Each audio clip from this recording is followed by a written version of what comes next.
네, 민수기는 크게 두 개의 구조로 형성되어 있습니다. 민수기의 뜻이 무엇입니까? 민자는 백성이고 수는 숫자는 것입니다. 민수기라는 말은 백성들의 숫자를 센 이야기다, 이런 이야기인데, 민수기에서 특정적으로 숫자를 세고 있는 그런 대목들이 여러 차례 나오는데, 출애굽한 이스라엘 백성들의 수를 민수기 1장에서 세고 있고, 그리고 오늘 읽은 27장 바로 앞에 나오는 26장에서 다시 세고 있습니다. 민수기에서 두 번에 걸쳐서 이스라엘 전체 민족의 숫자를 세는 이 대목이 중요한 역할을 하기 때문에 아마도 저자 이 책의 이름을 후대 사람들이 지을 때에 민수기다 이렇게 지었다라고 생각할 수 있겠습니다. 사실 원래 제목은 광야에서라는 제목입니다. 광야에서 일어났던 40년간의 일들을 기록하고 있기 때문에 원래 제목은 광야에서라는 그런 제목이죠. 민수기 1장과 26장에서 숫자를 세는 그 내용이 나오는데 약간 방향과 목적은 다릅니다. 민수기 1장에서 숫자를 세는 것은 출애굽한 사람들이 얼마나 되는가 이걸 세기 위한 겁니다. 출애굽한 사람들이 앞으로 정복 전쟁을 하게 될 텐데 전쟁에 나가기에 합당한 20세 이상의 사람들이 몇 명이나 되는지 지파별로 수를 센 겁니다. 전쟁을 준비하는 그런 목적이 민수기 1장의 숫자를 세는 것이고, 26장에서는 이제 40년이 지났습니다. 그리고 출애굽했던 어른들은 다 하나님의 부르심을 받아서 죽었죠. 그러니 완전히 새로운 세대 사람들이 되었고, 이제는 모압 평지까지 와서 곧 가나안 땅으로 들어가게 될 것을 예상하고 있습니다. 그러다 보니까 26장에서는 어떤 용도로 숫자를 세느냐 하면, 가나안 땅에 들어가서 하나님이 주신 땅을 나누어야 되는데 어느 지파에게 얼마의 땅을 줄지 그거를 알기 위해서는 숫자를 파악하는 것이 중요하겠죠. 그래서 26장에서 숫자를 세는 것은 약속의 땅에 들어가서 그 땅을 정복하고 그 땅을 나누게 될 때에 필요한 정보를 얻기 위해서 숫자를 센 겁니다. 그러니 이 26장에서 숫자를 셀 때는 막 기대감이 좀 있었을 것 같아요. 야, 우리가 숫자를 잘 세서 나중에 가나안 땅에 가서 그 땅을 잘 많이 좋은 땅을 나눌 수 있었으면 좋겠다라는 그런 소망이 그들 가운데 있었을 겁니다. 그리고 사실 불순종했던 이스라엘 어른들, 출애굽 세대들은 다 죽었고 새로운 시대가 오지 않았습니까? 그렇기 때문에 26장 이전과 26장 이후에 민수기의 어떤 분위기는 굉장히 다릅니다.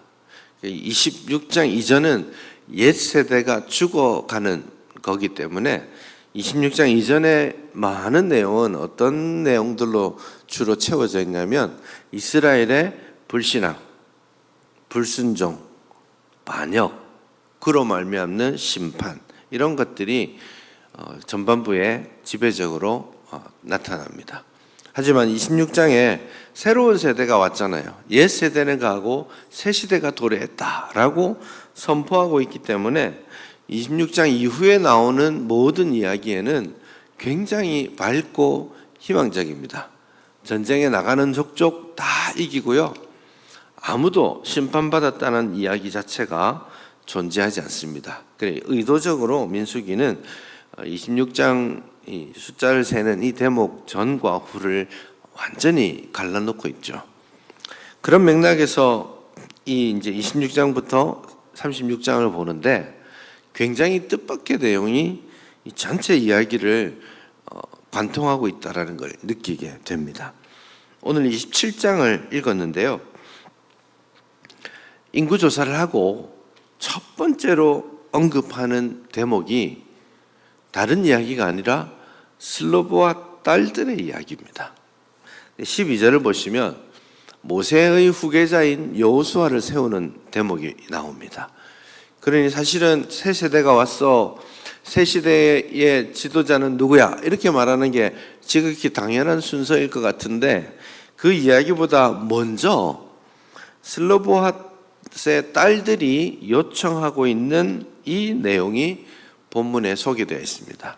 그러니 이 위치가 굉장히 독특하다라는 생각을 해볼 수 있겠습니다. 그런데 이게 끝이 아닙니다. 여러분 36장을 가서 보시면 36장 1절 이하를 보시면 요셉 자손 종족 중에서 므낫세의 손자 마길의 아들 길앗 자손 종족의 수령들이 나와 말하죠. 이 내용이 오늘 읽었던 요셉의 아들 므낫세 종족들 이야기와 연결되어 있죠. 36장에 가서 민수기를 끝내는 시점에 왔는데 성경은 다시 한번 슬로보앗 여인들이 요청했던 내용들이 어떻게 전개되고 있는지를 다시 36장에 가서 언급하고 있습니다. 그러니 완전히 새 시대가 왔고 여호와께서 주실 땅을 차지할 것에 대한 기대와 소망이 있는 가운데 모든 이야기의 시작에 슬로보앗의 딸들의 이야기로 시작하고 슬로보앗의 딸들의 이야기로 끝내고 있다고요.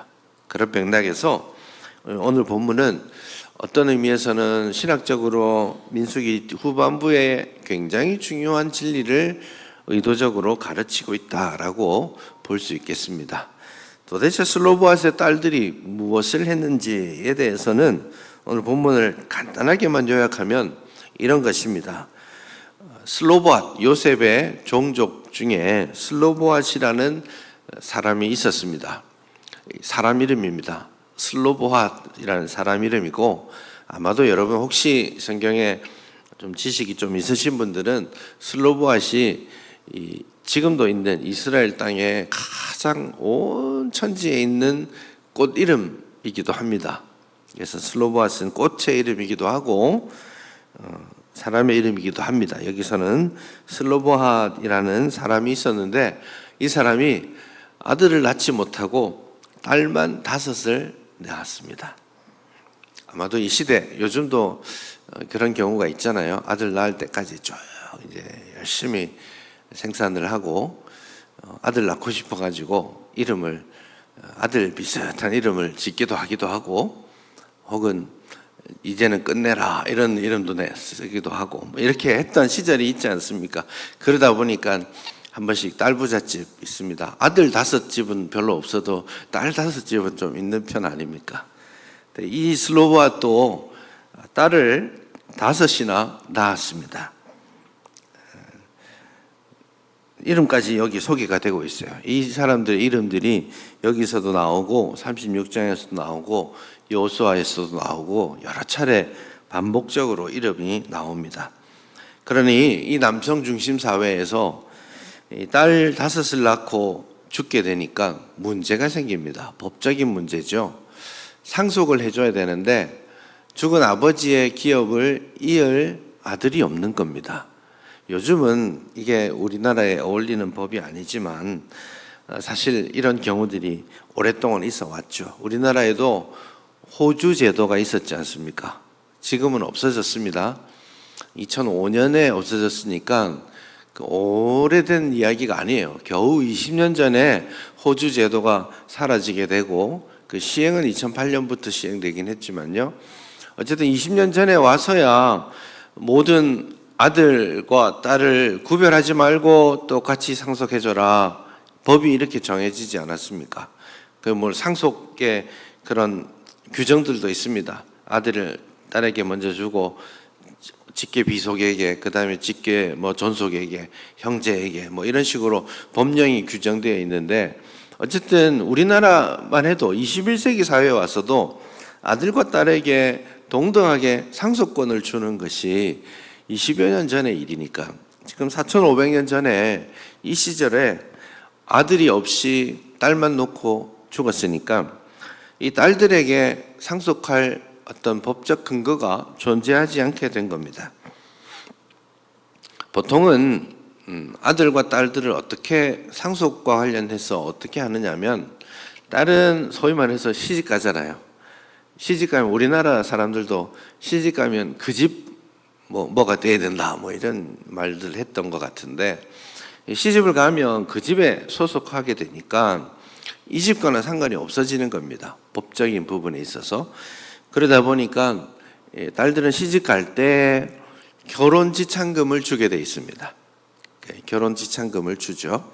그게 뭐 한 30세겔, 40세겔 정도 됩니다. 이게 적지 않은 돈이긴 해요.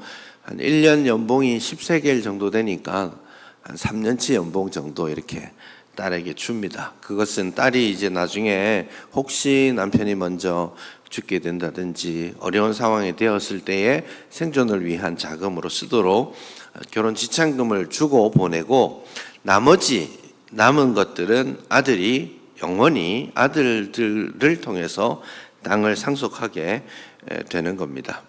야곱의 예를 한번 들어보시면, 야곱이 이제 라헬과 레아와 결혼할 때 7년간 노동하기로 계약을 맺죠.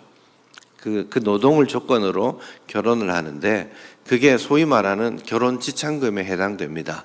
야곱은 이제 산거지로 왔잖아요. 그러니 돈이 없습니다.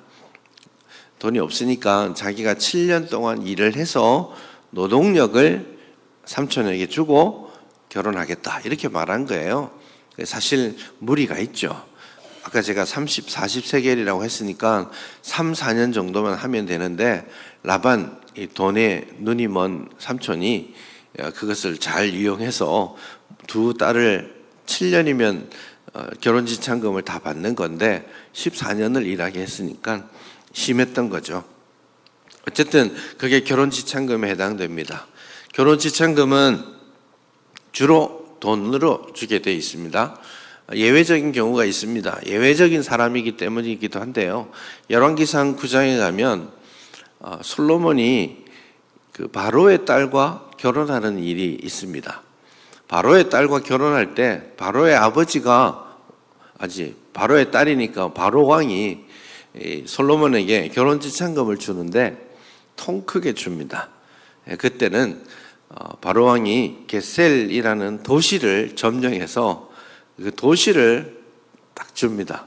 그러니 결혼지참금으로 집 한 채 줬다라고 말하는 걸로는 성에 안 차는 거죠. 바로 왕이니까 내가 결혼지참금으로 도시를 주노라 하고 도시를 정복해서 준 이야기가 열왕기서에 나옵니다.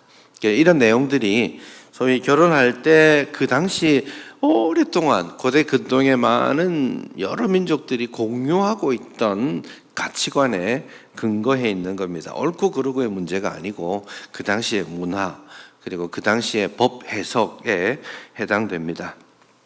그렇게 결혼지참금을 주고 나면 아들에게 상속해야 되는데, 자, 슬로보아시 아들이 없이 죽었잖아요. 이 딸들은 시집 가면 그 집으로 가는 거고, 그러면 슬로보아시의 땅들은 어떻게 되겠습니까?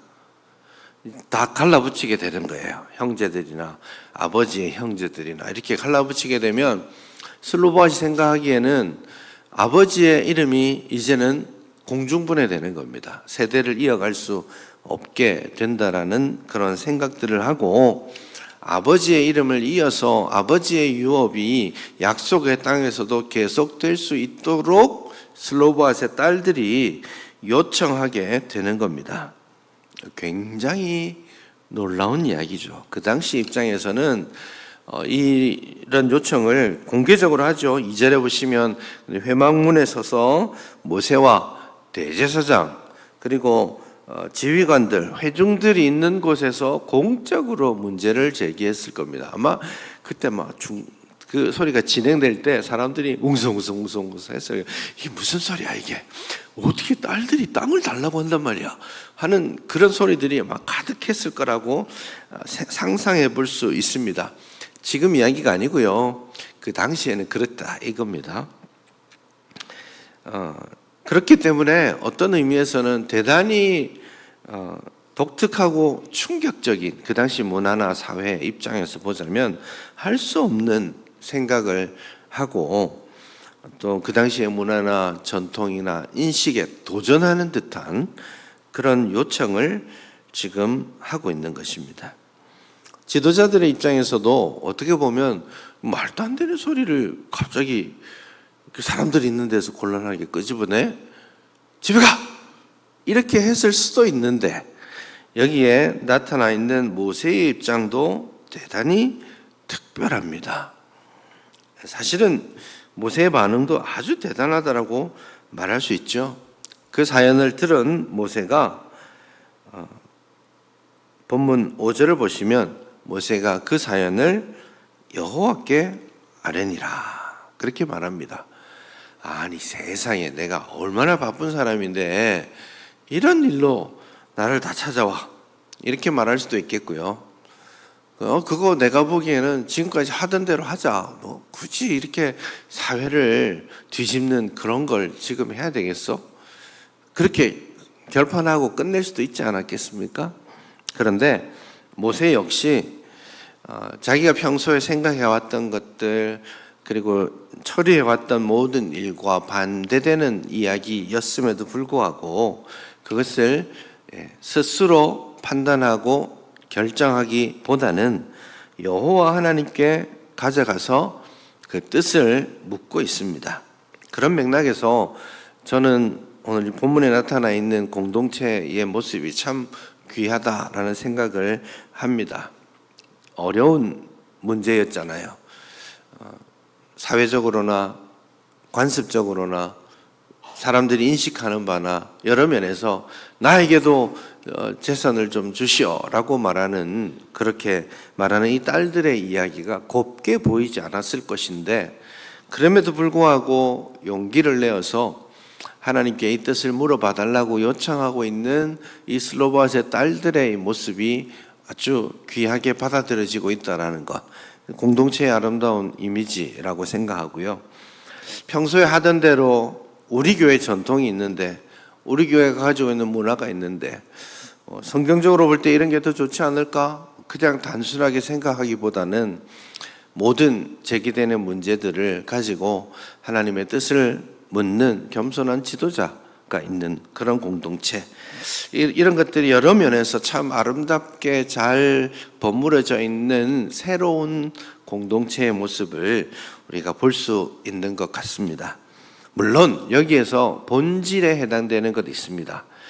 이것을 슬로바스의 딸도 인지하고 있고 제가 판단하기에는 모세도 알고 있습니다. 문제의 본질은 뭐냐면 슬로바스의 딸들이 우리도 좀 아버지 땅 물려받아서 어렵지 않게 생활할 수 있게 해주십시오 라고 요청하는 것이었다면 이게 이렇게까지 진행되지 않았을 거라고 봅니다. 단순하게 좀 재산을 좀 나눠주시오 라는 뜻이 아니라 슬로바스의 딸들이 지금 말하는 바는 아들이 없다고 해서 아버지의 이름이 기억되지 못하는 것, 그것은 옳지 않다라고 말하는 겁니다. 그리고 이 땅을 달라고 하는 것 또한 이 민수기의 가장 중요한 신학적인 맥락에 해당합니다. 민수기 26장 이후는 땅을 차지할 것에 대한 약속의 말씀을 전제하고 있습니다. 그러니 슬로바스의 딸들, 비록 여성이지만 똑같이 공유하고 있는 하나의 신앙 고백, 여호와께서 당신의 백성에게 영원한 분깃, 기업을 주신다라는 약속의 말씀을 그들 또한 굳게 믿고 있다라는 겁니다. 여러분, 이 사건이 언제 일어난 사건입니까? 이 사건이 일어나고 있는 장소는 어디입니까? 가나안 땅에 들어가서 땅을 분배할 때의 이야기입니까? 아닙니다. 아직 가나안 땅에 들어가지 못했어요. 모압 평지에 있습니다. 무슨 일이 벌어질지, 땅을 실제로 차지하게 될지 현실은 모르는 이야기예요. 그러나 하나님이 지금 약속하셨기 때문에 백성들은 남성들을 중심으로 그 땅을 상속받을 이야기를 하고 있고, 그럴 때에 여성들이라 할지라도 하나님 아버지가 약속하신 약속의 땅에서 그 유업을 함께 공유하고 누리고자 하는 그런 믿음의 공동체의 하나가 되고자 하는 그런 슬로보아스의 딸들의 마음들이 맞닿아 있는 겁니다. 그렇기 때문에 여러분, 민수기 27장에서도 이 이야기하고 성경이 아무렇게나 반복하는 게 아니에요. 36장에 가서도 또 말씀하시고, 그리고 나중에 여호수아 17장에 가면 요셉 지파의 땅을 분배하는 사건이 나오는데, 요셉 지파의 땅을 분배하는 이야기 17장 이야기할 때 제일 먼저 말하는 것이 뭐냐면, 슬로보앗의 딸들이 여호와께서 명령하신 대로 그 땅에 분깃을 받았다라는 내용을 요셉 지파의 땅 분배 이야기가 길게 나오는데 첫 번째 대목으로 그게 소개되고 있습니다. 그는 이것은 여호와께서 약속의 땅을 당신의 백성에게 약속하셨고 그것이 성취될 것이다라는 믿음을 이 딸들이 가장 분명하게 나타내고 있다라는 것을 본문이 우리에게 알려주고 있고요. 그 사실을 알았기에 비록 이것이 전통이나 그 당시의 문화나 온 세계 사람들이 공유하고 있는 그런 관습이나 이런 것들과는 배치된다 할지라도 하나님께 그 뜻을 물어서 하나님의 답을 얻고자 한 것이죠. 그런 맥락에서 모세도 슬로보앗의 딸들도 문제의 본질적인 영역들을 정확하게 이해하고 있었다라는 것을 우리가 알 수 있겠습니다. 그렇게 하나님께 여쭈었을 때 하나님께서도 굉장히 즉각적으로 응답하십니다. 6절에 보시면 곧장 여호와께서 모세에게 말씀하시기를 슬로보앗의 딸들의 그 요청이 옳다라고 단정적으로 말씀해 주십니다. 그래서 아버지의 기업을 아들이 없다면 딸들에게도 주어라라고 말씀하시죠. 이게 최초로 하나님께서 어떤 특정한 사람들을 생각하시고 법을 제정해 주신 슬로보앗 특별법 같은 겁니다. 요즘도 누구누구 특별법 이런 거 있잖아요. 그런 것처럼 하나님께서도 슬로보앗 특별법을 제정하시고 앞으로는 이와 같은 일들이 일어난다면 이 법에 따라서 시행하도록 하여라. 이제 이 슬로보앗의 딸들뿐만 아니라 해당되는 모든 이후에 해당되는 모든 똑같은 케이스가 나오면 이 법에 따라서 땅을 분배하도록 하여라 라는 그런 말씀을 하나님께서 주십니다. 저는 이게 더 신기했습니다.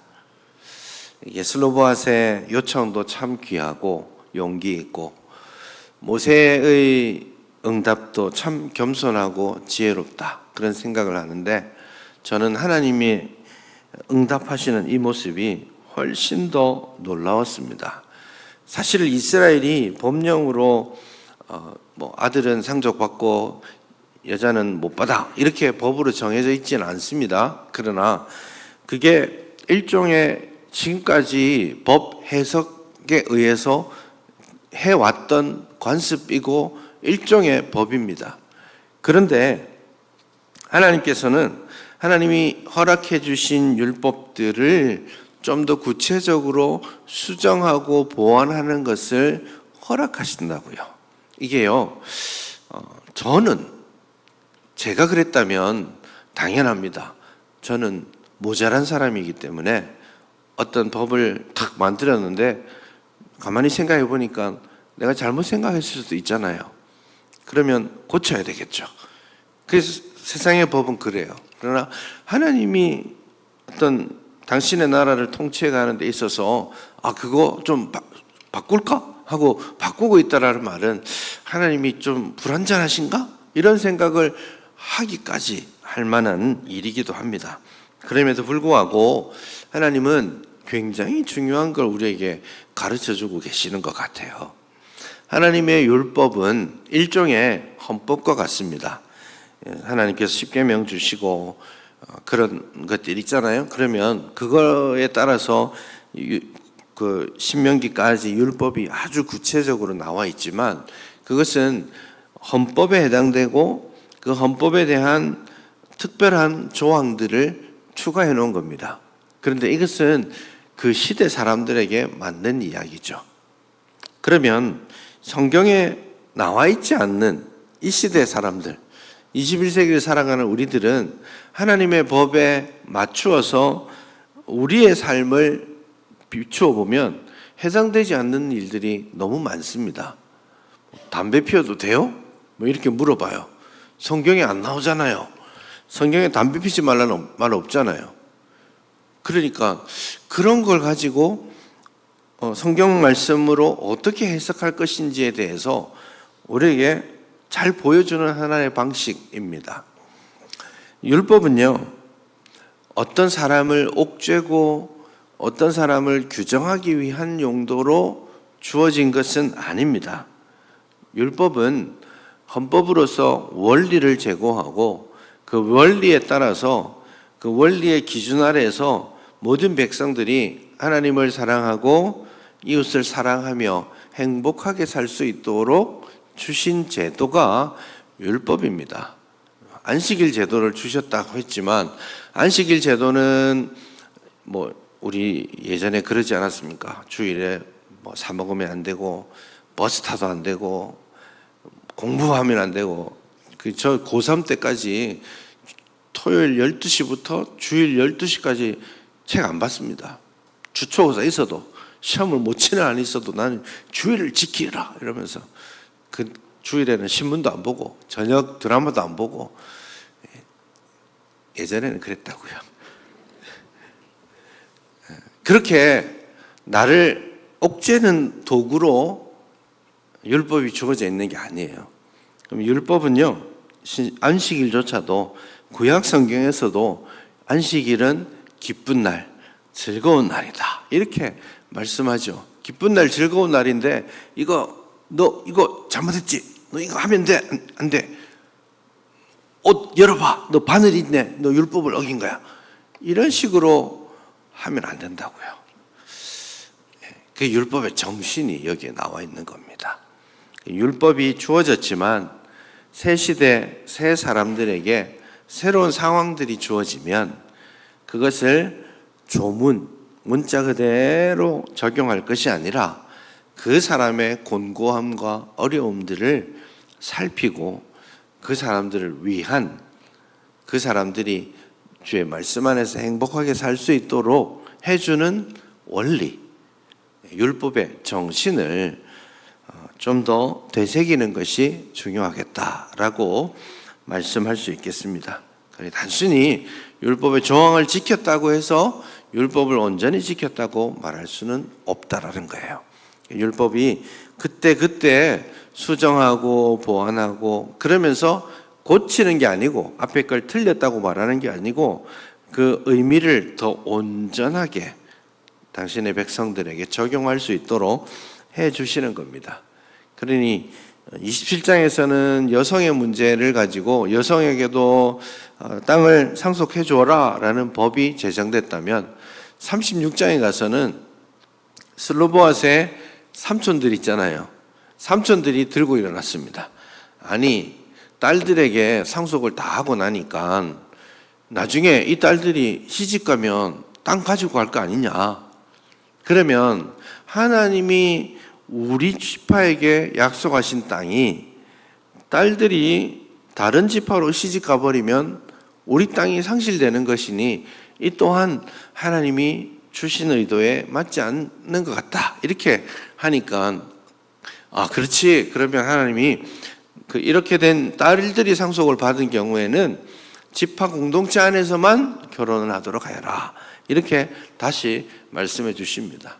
이게 율법이 그렇게 새 시대의 새 사람들에게 새롭게 율법의 정신에 따라서 적용되고 보완되고 완성되어 가도록 하나님께서 허락하고 계신다라는 것이죠.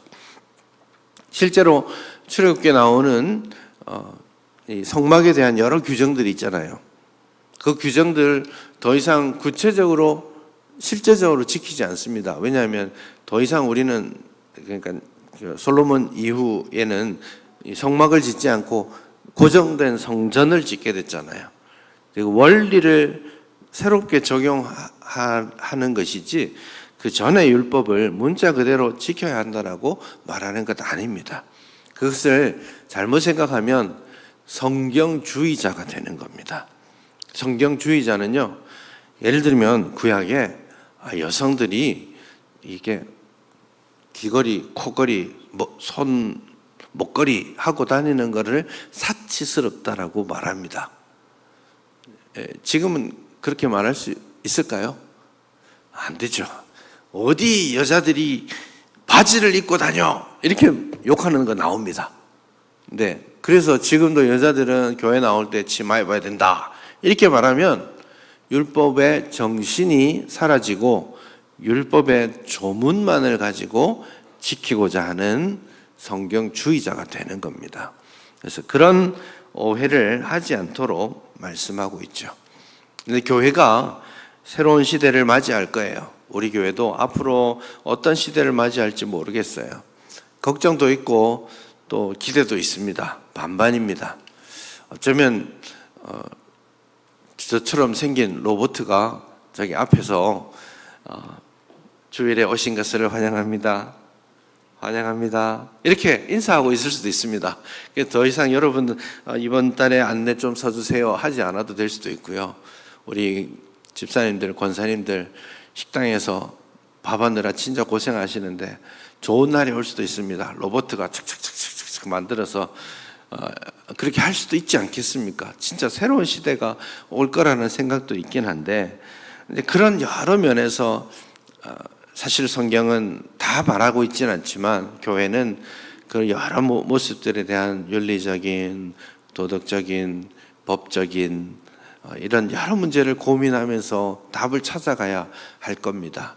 그러나 우리가 여기에서 잊지 않아야 될 것은 하나님께서는 연약한 사람의 어려운 목소리를 귀담아 들으시고 그들에게 공감해 주시고 그들을 보호하고 답을 주신다라는 이 사실, 이것을 우리가 기억하는 것이 좋겠습니다. 교회도 마찬가지입니다. 목소리를 낼 수 있는 사람들의 정책과 그런 방향성들만 중요한 것이 아니라 목소리를 내기 어려운 사람들 혹은 연약하고 어려워서 요청을 해야 되는 사람들, 그런 사람들의, 연약한 사람들의 목소리 하나하나에 귀를 기울이고 존중하고 그들을 보호하기 위한 제도와 법을 마련하고 그들을 이해하고 돌보아주는 그런 공동체, 그런 공동체에 대한 꿈과 이상을 가질 수 있어야 되지 않을까 생각합니다. 이게 세상은 변해가겠지만 여러 면에서 혼란스러운 상황들도 많이 만나겠지만 우리가 마음에 잊지 않아야 될 참 중요한 원리가 된다라는 그런 생각을 합니다.